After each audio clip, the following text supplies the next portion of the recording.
नहमदु व नुसल्ली अला रसूलिल करीम अम्मा बाद। कौमों की हयात उनके तखय्युल पे है मौकूफ, कौमों की हयात उनके तखय्युल पे है मौकूफ। ये ज़ौक़ सिखाता है अदब मुर्के चमन को। हो जिंदा कफन पोश तो मैयत उसे समझे, हो जिंदा कफन पोश तो मैयत उसे समझे, या चाक करे मर्द के नादा के कफन को। सदर जी वक़ार, मुनसिफ़ान बाकिरदार और सामीन इकराम, अस्सलामु अलैकुम। मेरी तकरीर का उन्वान है सना ख़ान तक़दीस मशरिक़ कहाँ है। हाजरीन, ये अक़दार मशरिक़ी ही है कि एक मुँह बोली बहन के लिए बादशाह हुमायूं अपनी जीती हुई जंग छोड़कर चित्तौड़ आता है और अपनी मुँह बोली बहन कर्णावती की इज्जत व नामूस को बचाता है। बेशक सामाइन, यह आपकी इक़दार मशरिक़ी ही है कि जहांगीर बादशाह एक धोबन के हाथ में तीर कमान देकर कहता है कि नूरजहां की तीर से तुम बेवा हुई हो, मुझे मार कर तुम नूरजहां को बेवा कर दो। हाजरीन, हिंदुस्तान तो इन अक़दार का हामिल है और हर एक की यही जज्बात होते हैं कि खिदमत खल्क का हर सिमत में चर्चा कर दूं, खिदमत खल्क का हर सिमत में चर्चा कर दूं, मादर हिंद को जन्नत का नमूना कर दूं। हाजरीन, आज क्या हाल है हिंदुस्तान का। कहाँ गए वो अक़दार मशरिक़ के सना खां, बुला कर दिखाए उन्हें ये टूटी हुई मसाजिद के मलबे और उस पर तामीर होने वाले मंदिर।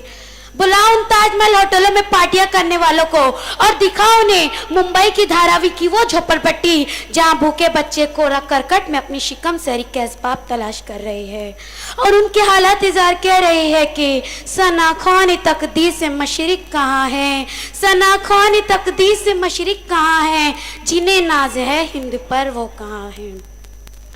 हाजरीन, हजार अश्क निदामत की सरी में आज तुमसे कह रही हूँ कि इक़दार मशरिक़ वालों, तुम ही हो ना जिन्होंने आज़ादी की शमा को रोशन करने के लिए परवाने सिफत वतन पर कुर्बान हो गए थे। और आज आज़ादी मिलने के बाद क्या किया तुमने। शिकम की भूख मिटाने के लिए रिश्वतों के काली देवी के पुजारी बन गए। कल तक तुम ही थे ना जो मशरिकी अक़दार वाले लाला लजपत राय के साथ लाठियां और गोलियां खाई थी और ये दावा किया था कि सर आज तुझे चाहिए या मेरा बदन बोल, सर आज तुझे चाहिए या मेरा बदन बोल, क्या पेश करूं तुझको मेरी खाक के वतन बोल। हाजरीन, चले गए वो लोग जो सौतेली माँ की खुशी के लिए 14 बरस का बनवास रखते थे, वो भाई जो बड़े भाई के खड़ा रखकर हुकूमत करते थे और आज हुकूमत की कुर्सियों के हुसूल के लिए दंगे और फसाद करवाए जाते हैं। तुम ही तो है लोगों जो महज अफवाह की वजह से एक दूसरे की गर्दनें काटने से भी गुरेज नहीं करते थे। ये पूरा मुल्क मशरिकी नेताओं का शाकी है। नेताओं, तुम जहां से गुजरो धुआं बिछा दो, जहां भी पहुंचो धमाल कर दो।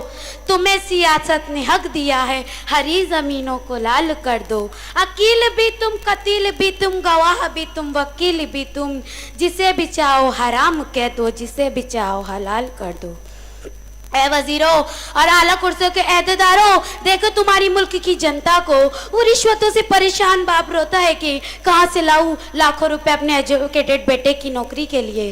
तुम्हें कहाँ खबर की इसी मशरिक में कितने अकरबा परवरी की आग और मजहबी तासुब के शोलों में कितने ज़हीन और आला दिमाग के नौजवान तलब मुआश की आग में जल रहे हैं, मगर उनको उनमें से निकालने वाला कोई भी नहीं।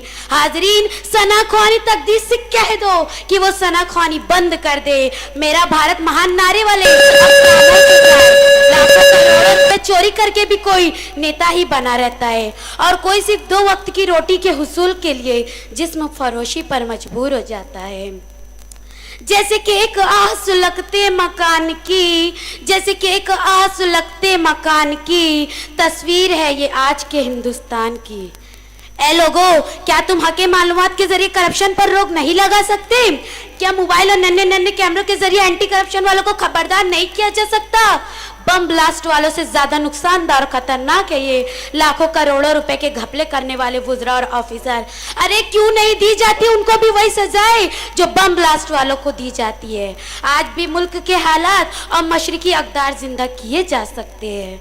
दिल बदल सकते हैं, जज्बात बदल सकते हैं, दिल बदल सकते हैं, जज्बात बदल सकते हैं, मुल्क के फिक्र और ख्यालात बदल सकते हैं, दौर मौजूद के दिन रात बदल सकते तुम बदल जाओ तो हालात बदल सकते हैं। अल्लाह हाफ़िज़। ये थी हमारे आज के इस तकरीरी मुकाबले